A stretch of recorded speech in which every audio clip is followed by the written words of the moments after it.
egwu ekpuri ba high life bụrụ international ana m elegere Oliver De Coque anya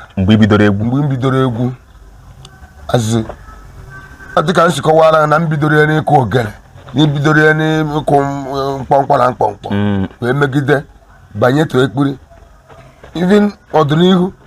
enwere m hope na nje emeche nkụ karịa Oliver. Ịghọtago na ọ bụrụ ihe gbara nya na-agbata and Chukwu kere onye ọbụla nye nke ya ana m elegere anya dịka onye nṅomite m Oliver De Coque maka Oliver alụghị mana onye m mmede karịa Oliver ọ ihe m elegere anya onwe onye na-elegere anya n'egwu mgbe mmele onwe m anya kịta